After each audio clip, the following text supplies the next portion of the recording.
오늘 함께 하나님과 이웃을 사랑하고 이웃을 위해 죽는 사랑이라는 제목으로 함께 하나님의 말씀을 나눠보도록 하겠습니다. 전라남도 영광을 가보신 우리 성도님들 계실까요? 너무 유명한 곳이어서 많이 가셨을 건데, 이 전라남도 영광을 가시면은 유명한 것이 몇 가지가 있습니다. 저도 영광을 한 5번 정도 다녀왔는데, 최근에는 못 가봤지만 2년 전에 혼자 이 영광을 여행하면서 다녀온 적이 있습니다. 그 전에는 아이들 수련회 성경학교를 데리고 이제 갔고, 최근 한 2년 전에는 저 혼자 여행을 좀 갔다 온 적이 있습니다. 그런데 꼭 여행을 하면은 이 전라남도 영광을 가시면은 꼭 들려야 되는 곳이 몇 군데가 있는데, 그 첫 번째가 유명한 이 보리굴비를 꼭 드셔야 됩니다. 처음에 왜 밥을 물에 말아 먹나, 그것도 맹물도 아니고 녹차물에 말아 먹나 라고 생각이 들었는데, 이거 웬일입니까? 이거 녹차물에, 그 얼음 동동 띄어져 있는 이 녹차물에 이 밥을 말아서 이 보리굴비와 함께 먹으면은 이 뜨거운 여름도 삼계탕 이런 거 필요 없습니다. 그런 뜨거운 여름도 보낼 수 있을 만한 힘이 생기는 것을 느낄 수 있습니다. 다른 반찬 필요 없습니다. 이 녹차 밥에 그 물에 밥만 먹어도 정말 엄청난 기적과 역사를 맛볼 수 있는 정말 맛있는 음식이 이 영광에 가면 먹을 수 있습니다.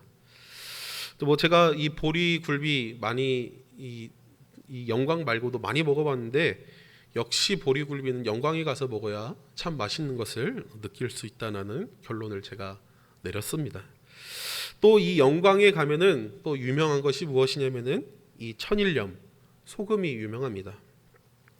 도로를 달리다 보면은 반짝반짝 막 빛나는 밭들이 있습니다. 그거를 잘 보면은 바닷물을 담궈서 일조량이 좋은 이 영광에서 이 자연 환경을 활용하여서 아주 좋은 천일염을 만든다고 합니다. 또 마지막 하나는 영광에 가면은 이 원자력 발전소 체험을 할 수 있다고 합니다.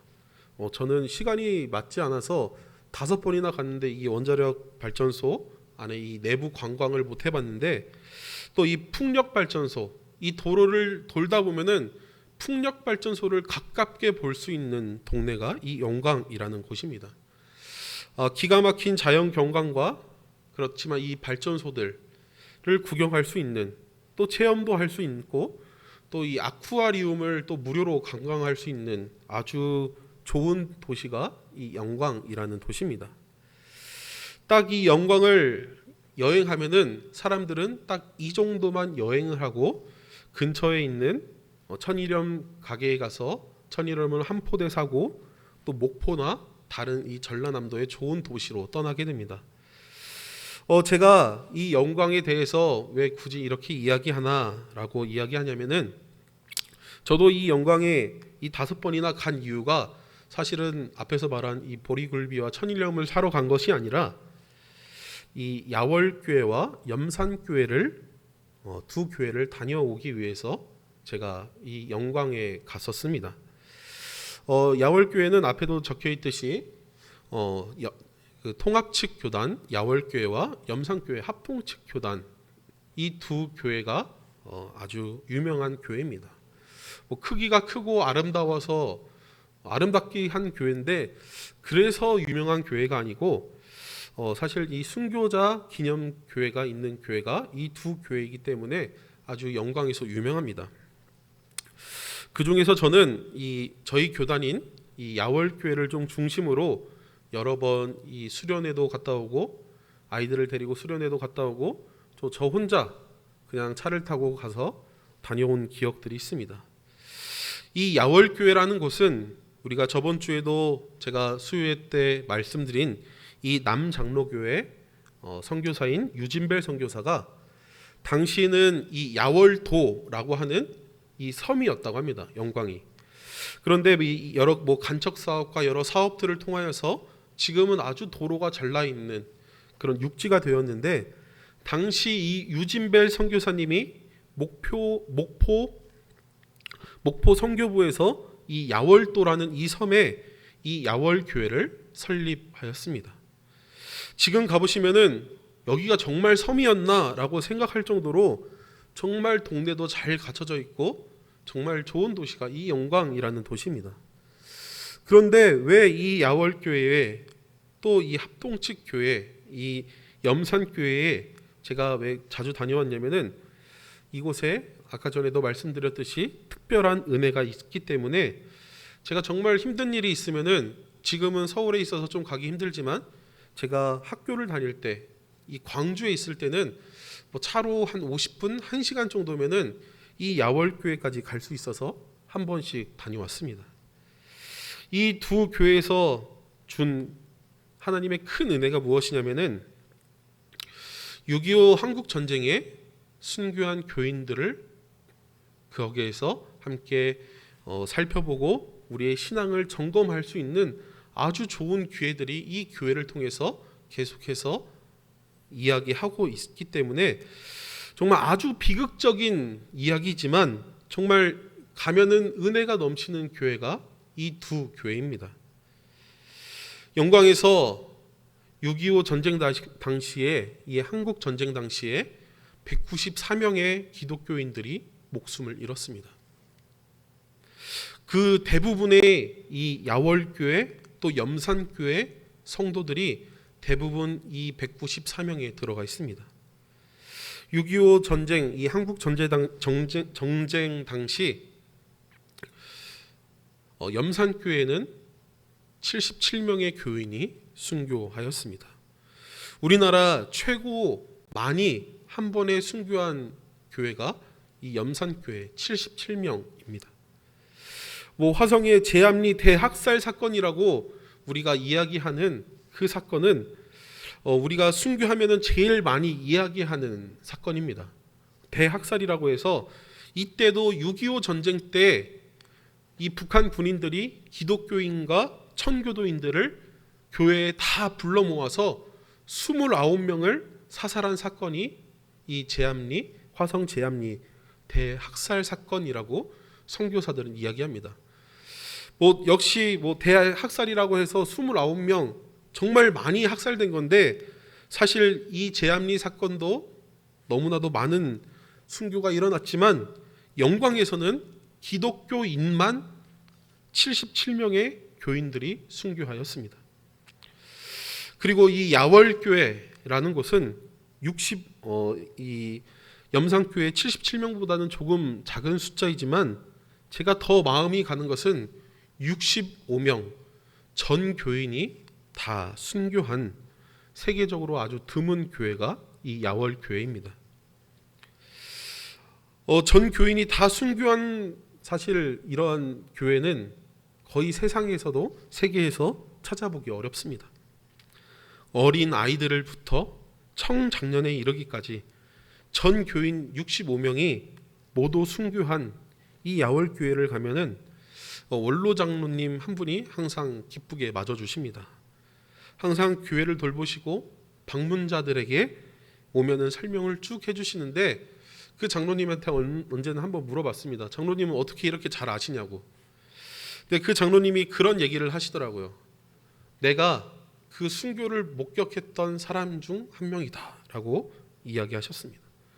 그래서 나는 이것을 사명감을 가지고 지금 하고 있다라고 제가 이런저런 이야기를 들으면서 항상 갈 때마다 은혜를 받는 곳이 이 야월교회라는 곳입니다. 이 야월교회가 정말 특별한 이유는 전 교인이 다 순교했다. 세계적으로 찾기 드물다. 이것도 정말 특별하지만 야월교회가 저한테 정말 더 특별했던 이유는 아이들까지 다 순교했다라는 것입니다. 저는 이 이야기를 듣고 충격이었습니다. 그냥 무작위를 사람들을 그냥 죽여서 그들 중에 아이들이 있어서 아이들까지 사살이 되었나? 아니면은 아이들이 죽음이 무엇인지 몰라서 순교했나? 저는 이 질문에 사실 오래 답을 찾지 못하였습니다. 그렇다면은 왜 이 교인들을 특히 영광 지역에서 이 교인들만 죽이고 다닌 사건이 일어났을까요? 당시에 저도 이거는 들은 얘기입니다. 당시에 부상을 당하고 산에 숨어 있던 이 북한군을 교인들이 발견하고 자수할 것을 권했다고 합니다. 그래서 이 북한군이 교인들의 말을 따라서 자수를 했는데 아주 비극적이게 죽임을 당하는 일이 벌어졌다고 합니다.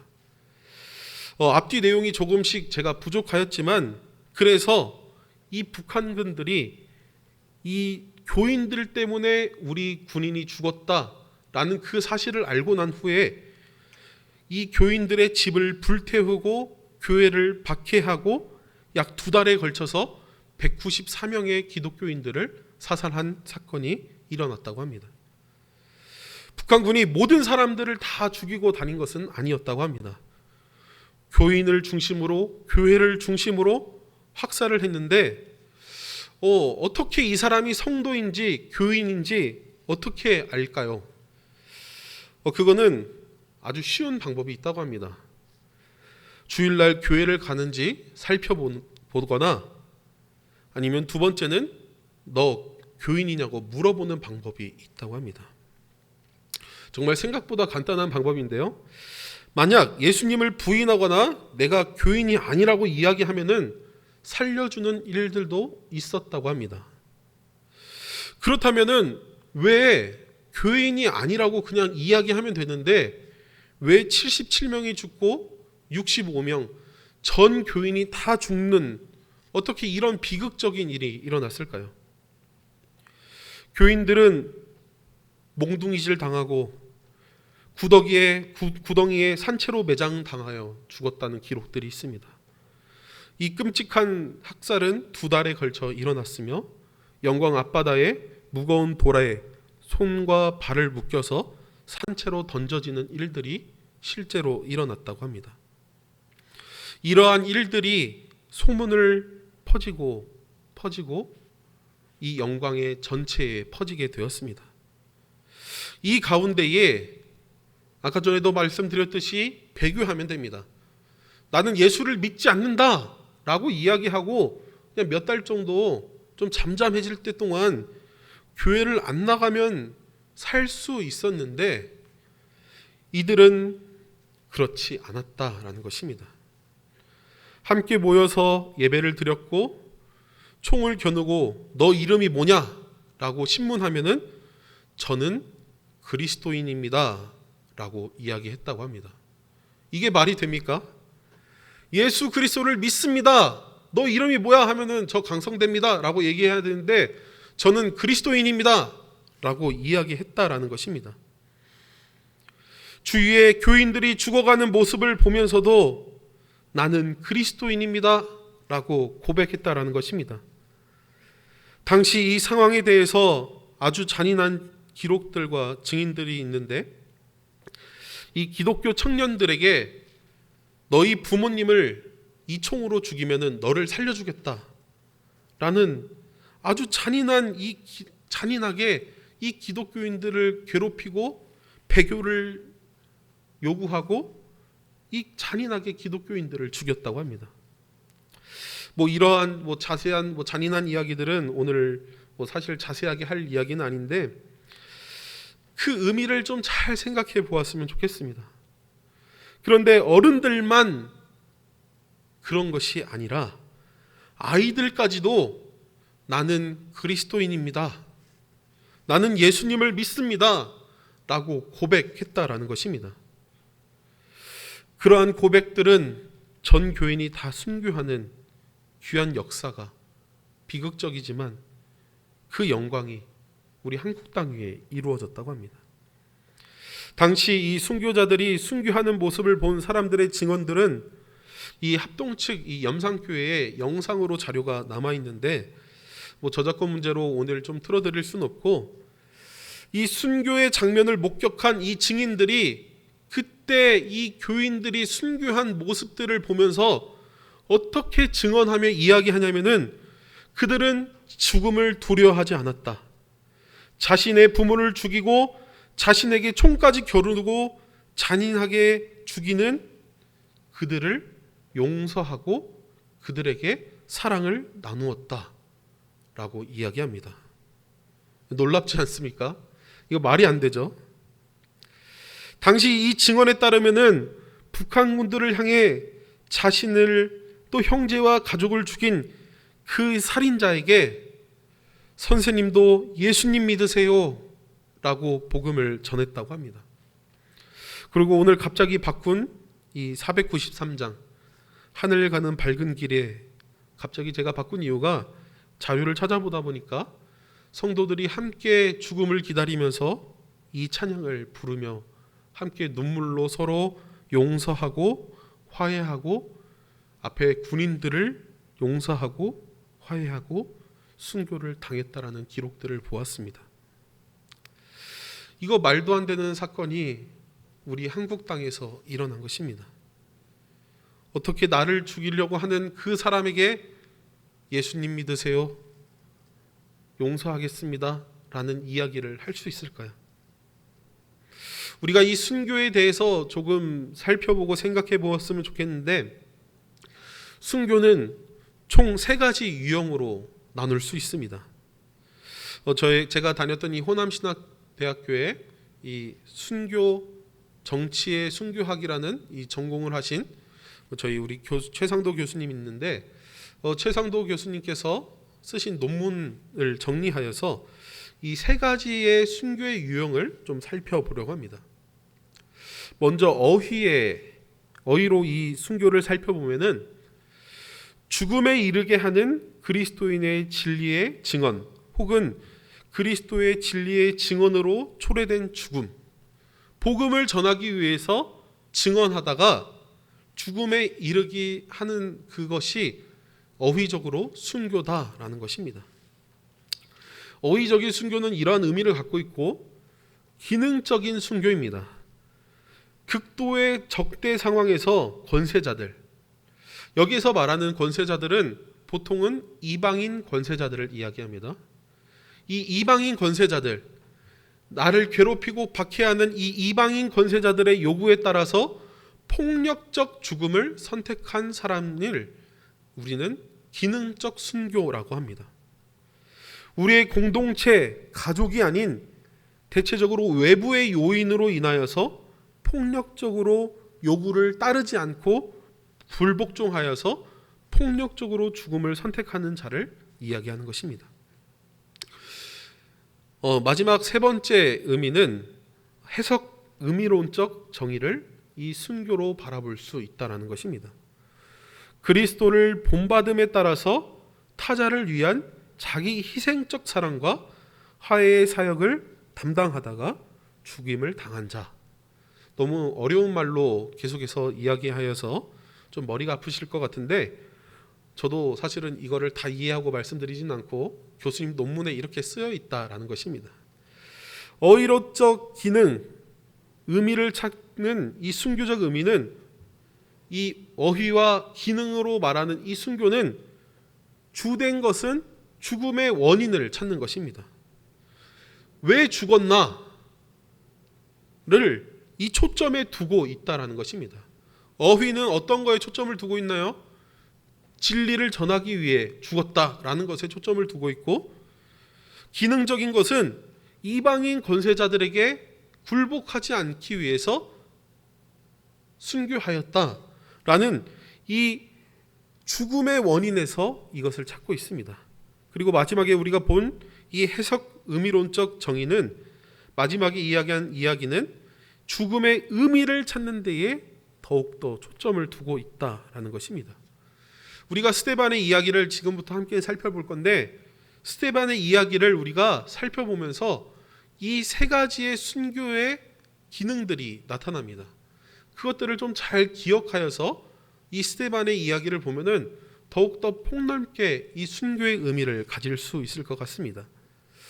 우리가 이 순교의 이야기를 천천히 하나씩 보려면은 초대교회부터 중세시대까지 아주 다양한 순교의 역사를 살펴봐야 되는데, 그리고 이어지는 이 담론들, 지금까지 해결되지 못한 이 담론들을 좀 함께 봐야 되는데, 우리가 이 방대한 이야기를 전체 다 이야기는 할 수는 없고, 우리가 이 염산교회에서 77명이 죽고 야월교에서 65명의 전 교인이 다 죽었다라고 순교를 여기서 이해하면 안 된다라는 것입니다. 전 교인이 순교당한 것, 또 77명이라는 숫자가 엄청난 것, 학살당한 것, 이것도 참 중요한 이야기지만 우리가 이 순교를 통하여서 우리가 진짜 얻을 수 있는 것은 예수 그리스도를 본받기 위해서 나의 유익이 아닌 다른 사람을 위해서 죽고 나를 죽인 그 사람을 용서하고 죽음 앞에서 자신의 죄를 용서하고 화해하는 순교의 역사가 우리 안에 있어야 된다라는 그 순교의 의미를 우리가 좀 가슴속에 새겨들고 오늘 함께 말씀으로 좀 더 나아갔으면 좋겠습니다.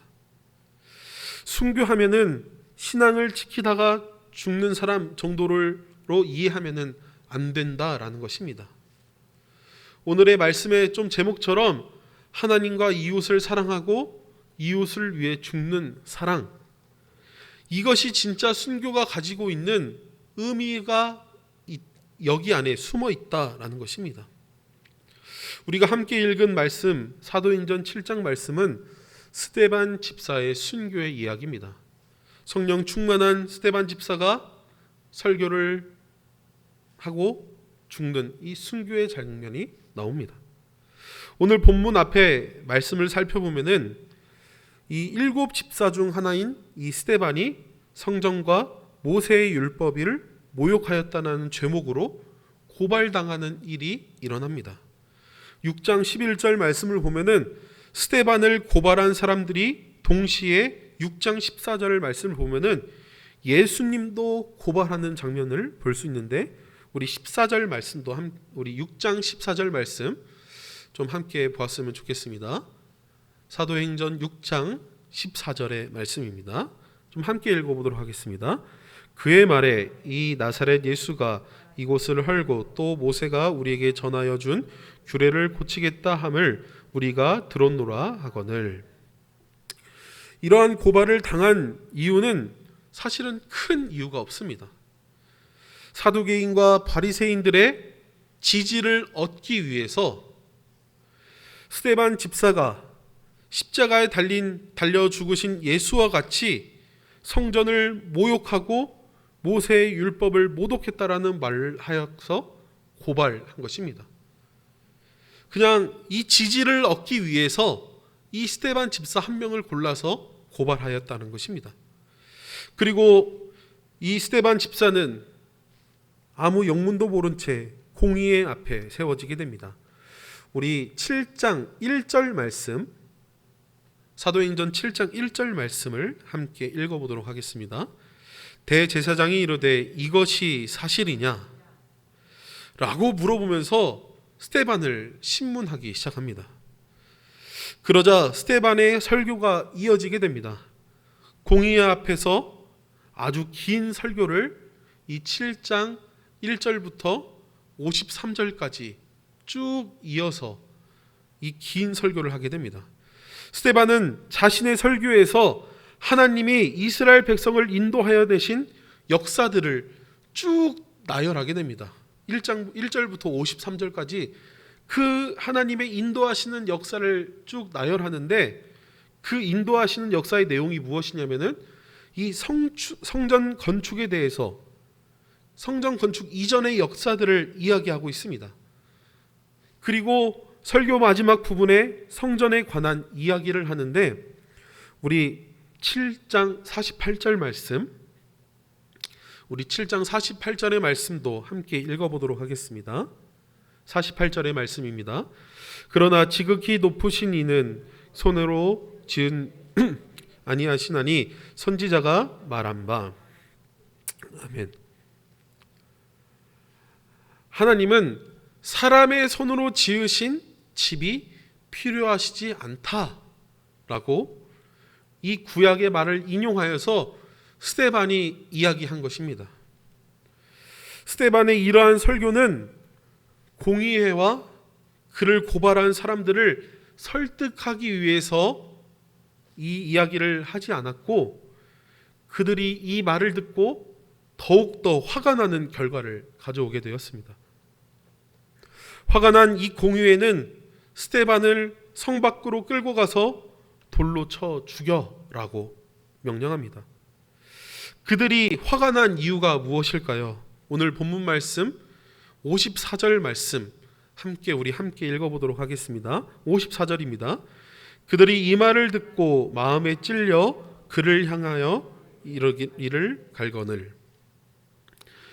자신들이 이 구약의 율법을 잘 알고 있다고 생각하였는데 스데반을 심판하고 박해하기 위해서 스데반 집사를 공회로 불렀는데 정작 스데반이 이야기하는 것은 구약의 이야기, 율법의 이야기를 가지고 하나님의 성전은 사람의 손으로 세운 것이 아니다 라고 이야기를 하자 이 사람들이 화가 끓고 끓어서 정말 요즘 말로 뚜껑 열리는 상황이 벌어지게 된 것입니다.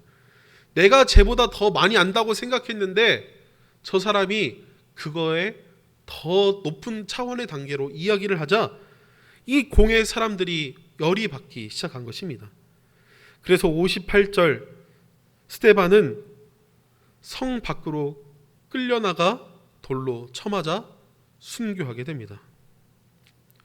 여기에서 성 밖으로 끌려나가서 돌로 쳐맞아 죽었다라는 것은 죽임의 원인입니다. 어휘로서 기능으로서 순교를 이야기하는 것이죠. 아마 오늘 말씀이 이 58절에서 딱 끝났다라고 하면은 스데반의 순교는 죽음의 원인을 찾는 이 진리를 찾다가 설교를 하다가 증언하다가 죽임을 당하고 이방인들에 의해서 폭력적으로 죽임을 당한 어휘화, 기능적인 순교를 아마 이 스데반이 당하고 그냥 순교하였을 것입니다. 하지만 58절 마지막 부분 59절 60절 말씀을 보면은 스데반의 죽음은 설교하다 죽임을 당하고 어휘와 기능적인 순교만 당한 것이 아니라 그 의미적인 순교도 당한 것을 볼 수가 있습니다. 58절을 보면은 마지막 부분에 이 사울이라는 청년이 등장하게 됩니다. 사울은 스데반을 처형하는 현장에 있었습니다. 그리고 이 청년은 교회를 핍박하는 아주 주도적인 인물이 됩니다. 우리가 잘 알듯이 사울이 예수님을 만나기 전에 교회와 성도들을 얼마나 핍박했는지 우리는 알고 있습니다. 8장 3절 말씀을 보면은 얼마나 악랄하게 이 사울이 예수 믿는 사람들을 핍박했냐면은 각 집에 들어가서 남녀를 끌어다가 옥에 넘겼다고 성경은 이야기하고 있습니다. 교회를 핍박하고 예수 믿는 성도를 잡아넣은 이 청년은 나중에 예수님을 만나 사울에서 바울로 이름을 바꾸게 됩니다. 사실 이름을 완전 바꾼 것이 아니라 유대식 표현을 사울이라고 하고 헬라식 표현을 바울이라고 합니다. 이름을 개명한 것이 아니라 표기법을 바꿔서 자신의 이름을 이야기한 것입니다. 이 표기법을 바꿔서 이야기했다라는 것은 어떠한 의미를 갖고 있냐면은 세계관의 변화를 의미하는 것입니다. 내가 유대적인 세계관을 갖고 있다가 예수님을 만나고 난 후에 내가 이제 헬라적인 사고, 정말 예수 그리스도를 전하는 그 세계관이 변하였다는 것을 이 사울이 바울로 이름을 바꾼 것을 통해서 우리는 알 수가 있습니다.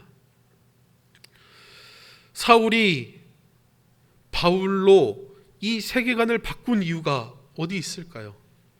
우리가 잘 알듯이 다메섹 도상에서 예수 믿는 사람들을 잡으러 가는 그 다메섹 도상에서 부활하신 예수님을 만났기 때문에 사울의 세계관이 인생이 변하게 되었습니다. 그러나 예수님을 만나기 전에 이 사울이 먼저 이 스데반 집사의 순교를 직접 눈으로 목격한 은혜가 있었다라는 것입니다.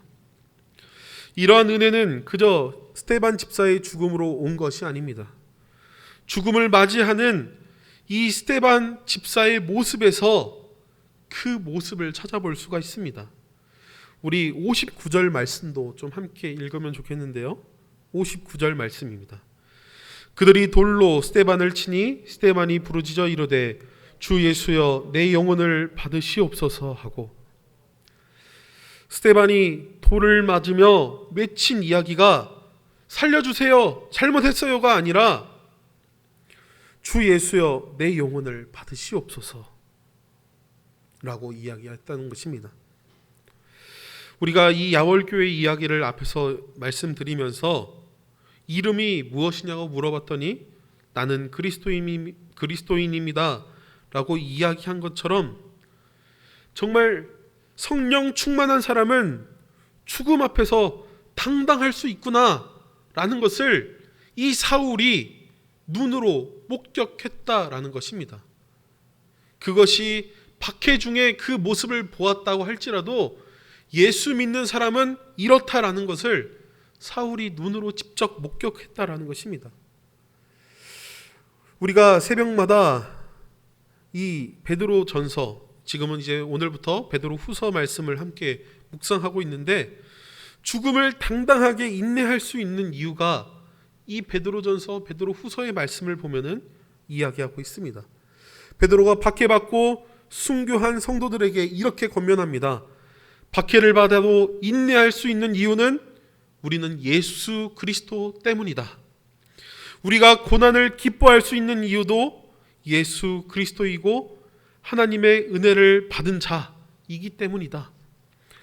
하나님의 기업을 유업으로 받은 그리스도인들은 죽음 앞에서도 기쁨으로 나아갈 수 있다라고 성경은 우리에게 계속해서 이야기하고 있다라는 것입니다. 사울이 제일 앞장서서 핍박하면서 그 눈으로 직접 확인한 것은, 경험한 것은 천국을 소망으로 둔 이 죽음을 두려워하지 않는 그리스도인의 순교를 이 두 눈으로 확인했다라는 것입니다. 스데반 집사는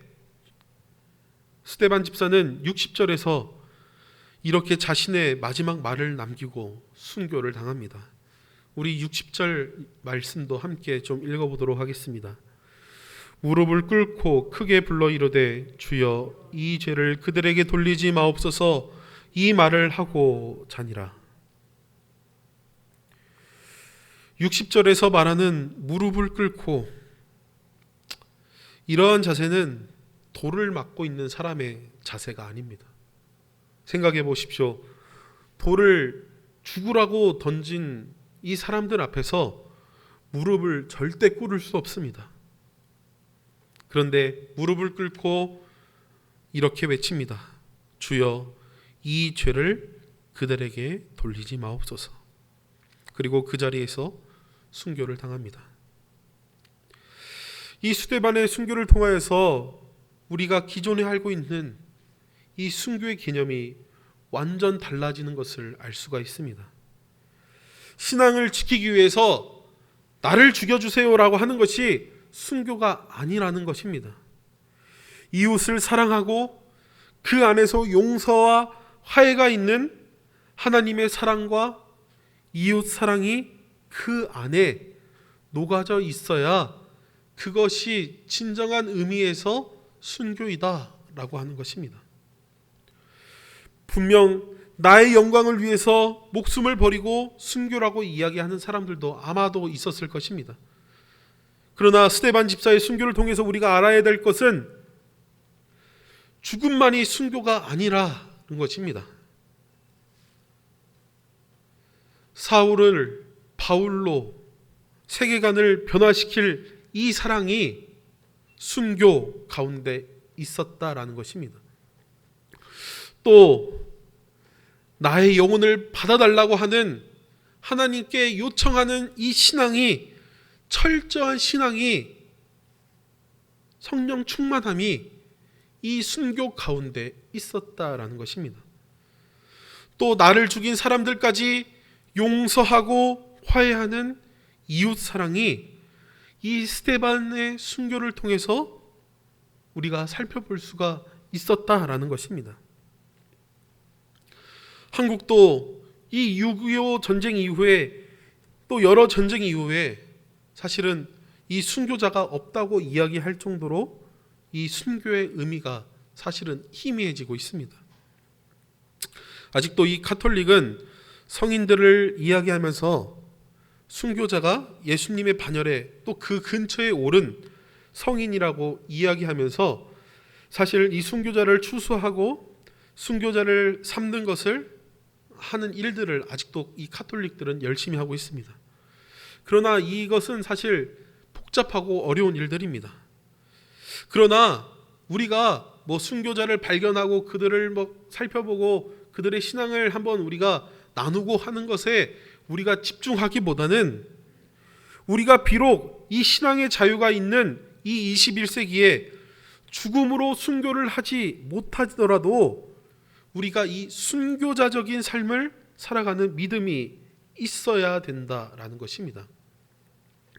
우리는 삶을 통하여서 저번 주에도 말씀드린 짐을 지고 무너져가는 이 사람들의 삶을 다시 일으켜 세워주는 것, 예수 그리스도의 사랑으로, 하나님의 사랑으로 사울이었던 짐을 짓고 무너져가는 그 사람들에게 그 사람의 마음을 바울로 바꿔줄 수 있는 그런 순교자적인 삶을 사는 삶을 우리 가운데 살아야 된다라는 것입니다. 더 어려운 이야기로 요즘에 신학에서 신학적으로 백색 순교, 녹색 순교, 이러한 순교의 개념들이 많이 이야기되고 있지만 우리가 조금 자유로워지고 박해가 이 사라진 이 세상 속에서 이 죽음이라는 순교적 개념은 조금 약해졌지만 하나님을 사랑하고 이웃을 사랑하고 나의 유익이 아닌 이웃을 사랑하는 그 죽음, 그게 바로 순교다라는 것입니다. 그 죽음이, 그 의미론적인 그 죽음, 이웃을 사랑하고 하나님을 사랑한 그 죽음이 지금 유럽을 변화시킨, 바울이라는 인물을 통해서 유럽을 변화시킨 그 인물을 만들어낸 첫 단추가 되었다라는 것입니다. 스데반의 죽음은 그냥 돌로 맞아서 죽은 죽음이 아니라 하나님께서 귀히 쓰신 엄청난 귀한 사역이었다라는 것입니다. 자신의 죽음이 자신의 영광을 나타냄이 아닌 하나님의 영광과 그리스도인의 행실, 이웃 사랑을 실천하기 위한 자기 희생적 거룩한 죽음이었다라는 것입니다. 여기에서 오해하시는 분들도 있으실 것 같습니다. 우리의 노력과 우리의 경건한 삶을 통해서 우리가 구원으로 나아가는 것인가? 라는 그러한 생각을 가지시는 분들도 있겠지만 우리는 믿음으로 말미암아 구원을 약속을 받은 존재들입니다. 하나님께서 우리를 인치셨다라는 것입니다. 인치심이 무엇입니까? 도장을 찍었다라는 것입니다.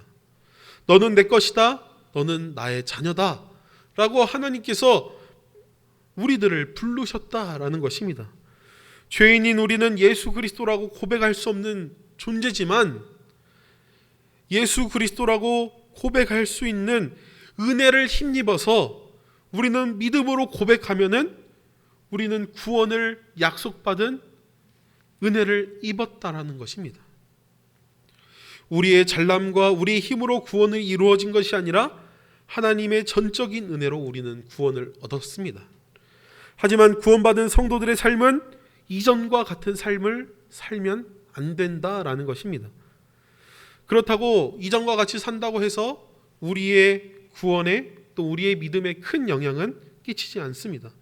하지만 하나님께 오늘 하루도 조금 더 가까이 나가기 위한 노력들을 통하여서 하나님을 더욱더 사랑하고 더불어 이웃을 사랑하는 그 마음, 나를 사랑하고 나의 유익이 아닌 이웃을 사랑하는 그 마음, 지금 시대의 죽음으로 이러한 순교의 은혜를 우리는 바라볼 수 있다라는 것입니다.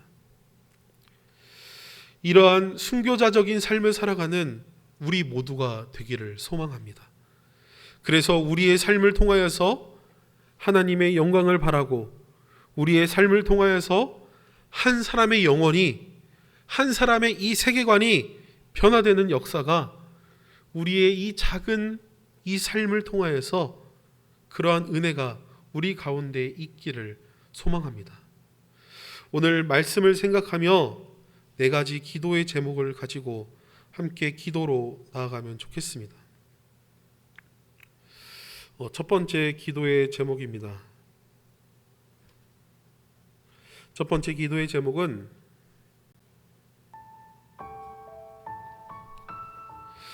나의 영광과 유익이 아닌 하나님 사랑, 이웃 사랑을 이룰 수 있는 순교자적인 삶을 살아갈 수 있도록, 거룩한 성도가 될 수 있도록 우리의 삶을 위해서, 우리의 신앙을 위해서 함께 기도해 주시기 바랍니다. 설교 앞부분에도 말씀드렸듯이 야월교회, 염산교회 순교자들은, 천국을 소망을 둔 이 성도들은 어떠한 은혜 가운데 살아가야 하는지 그들의 신앙을 통해서 보여주었습니다. 그것이 죽음이라고 할지라도 인내하며 살인자를 용서하는 귀한 은혜가 그들 삶에 있었다라는 것입니다. 우리들의 삶을 통하여서 이러한 은혜가 있는 삶을 살게 해달라고 함께 기도해 주시기 바랍니다. 사랑하는 하나님, 우리가 온전히 이 시간 하나님 앞에 나아가길 원합니다. 나의 영광과 유익이 아닌 하나님의 사랑, 이웃 사랑을 통하여서 이웃을 위해 죽을 수 있는 그러한 은혜를 우리가 갖기를 원합니다. 정말 천국을 소망을 둔 이 성도의 마음으로 이 순교자적인 삶을 살아가는 거룩한 성도들이 되기를 원합니다. 하나님, 우리들을 붙잡아 주시옵시고 하나님이 주시는 그 은혜의 강에 우리가 날마다 살아가는 순교자적인 삶을 살아가는 우리 모두가 다 될 수 있도록 성령님 역사하여 주시옵소서. 우리의 삶을 통하여서 이러한 은혜와 이러한 삶을 살아가길 원합니다. 주님, 우리가 비록 연약하고 나약하지만 온전히 주님만을 바라며 나아갑니다. 하나님, 우리의 믿음을 굳건히 붙잡아 주시옵시고 온전히 하나님만을 바라볼 수 있는 귀한 은혜가 우리 가운데 있을 수 있게 인도하여 주시옵소서.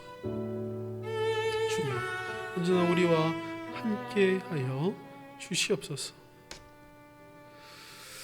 두 번째 기도의 제목입니다.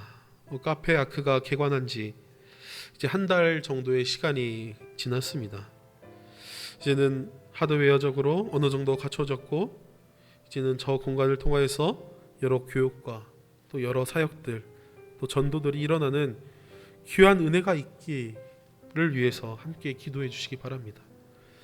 그런데 이러한 사역들은 교역자들이 다 감당하거나 누구 하나 카리스마 있는 사람이 온전히 다 하는 것이 아닙니다. 우리 모두의 헌신과 한 사람이라도 변화시키겠다라는 우리의 기도와 다짐이 필요합니다. 오늘 말씀에서도 계속해서 이야기했듯이 하나님의 전적인 은혜가 있어야만 우리의 이 순교자적인 삶을 이 공간에 채우고 많은 사람들을 변화시킬 수 있습니다. 우리가 이 아크를 통하여서 하나님의 영광이 나타날 수 있는 귀한 아크가 될 수 있게 해달라고 우리 교회가 집중하고 있는 이 사역을 통해서 함께 기도해 주시기 바랍니다. 함께 기도하겠습니다. 사랑하는 하나님, 하나님의 은혜로 아크가 개관한 지 한 달이 지났습니다. 하나님, 이 한 달 가운데에 정말 많은 사람들이 이 아크에 방문하여 맛있는 차를 마시고 정말 더운 날씨 가운데에 쉼을 얻고 돌아갔습니다. 하나님, 이제는 우리가 함께 이 공간에 더욱더 우리가 순교자적인 우리의 이 신앙을 더욱더 녹여 정말 우리가 여러 상황들과 여러 사역들을 감당하여서 정말 단 한 사람이라도 변화시키겠다라는 그 순교자적인 삶을 이 공간에 채우며 나아가며 우리가 기도로 준비하고 있습니다.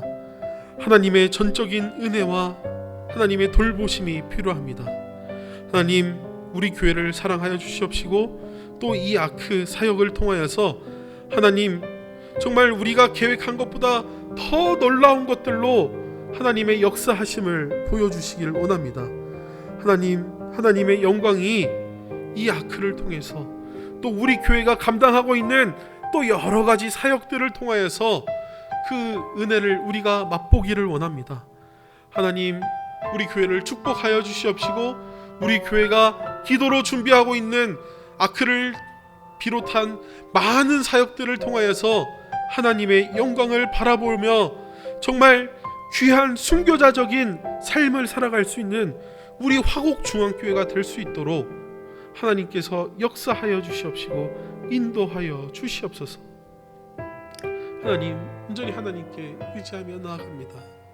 주님께서 함께하여 주시옵소서. 세 번째 기도의 제목입니다. 이번 주까지 계속해서 담임 목사님 목회 연수 기간이 있습니다. 또 다음 주는 또 제가 목회 연수 기간을 시작합니다. 이 목회 연수 기간이 단지 그냥 2주 동안 또 열흘 동안 그냥 쉬고 오는 기간이 아니라 이 목회 연수 기간 몸에 지쳤던 몸이 충전되고 또 기도로 남은 이 2022년 하반기 사역을 잘 감당할 수 있게 해달라고, 또 목회 연수 기간을 다녀온 우리 임세현 전사님 또 이 하반기 사역을 잘 준비할 수 있는 그러한 이 목회 연수의 기간들이 되게 해달라고 우리 교역자들을 위해서 함께 기도해 주시기 바랍니다. 함께 우리가 교역자들을 위해서 기도할 때에 정말 교역자들이 남은 이 22년도 더 나아가고 또 올 2023년도 잘 기도로 준비할 수 있게 해달라고 함께 기도해 주시기를 바랍니다. 함께 기도하시겠습니다. 사랑하는 하나님, 하나님의 은혜로 함께 교역자들이 목회 연수 기간을 보내며 정말 교회가 잠깐 쉬고 있는 그런 일들을 우리가 지금 겪고 있습니다. 하나님, 교역자들이 목회 연수를 간 이 일들을 통하여서 교회가 멈춰 있지 않게 인도하여 주시옵시고 교회가 더욱더 기도하고 말씀으로 바로 설 수 있게 인도하여 주시옵소서. 또 이번 주까지 계속해서 담임 목사님 목회 연수 기간이 이어집니다.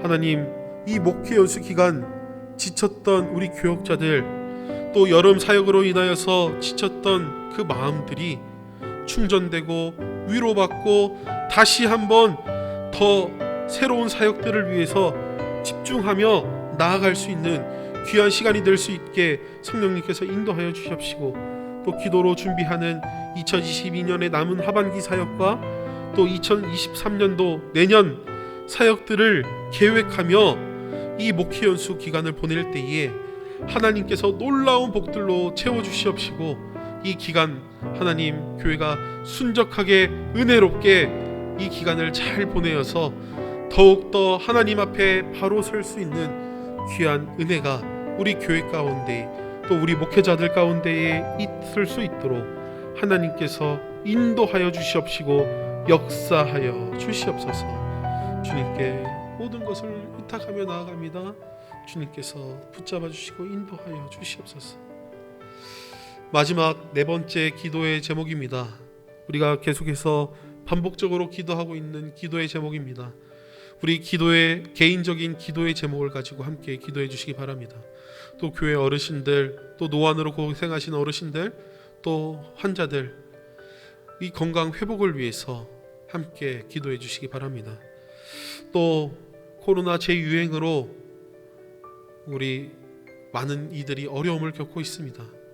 빨리 잘 극복할 수 있도록 인도해 달라고 함께 기도해 주시고 이 영성을 회복할 수 있는 귀한 은혜가 있을 수 있게 해달라고, 또 9월부터 시작되는 우리 교회 목장 모임 공동체 식사 다시 코로나 때문에 신앙이 넘어진 이 많은 성도님들을 위해서 함께 이 여러 가지 기도의 제목을 가지고 또 생각나는 여러 기도의 제목을 가지고 함께 기도해 주시기 바랍니다. 함께 기도하시겠습니다.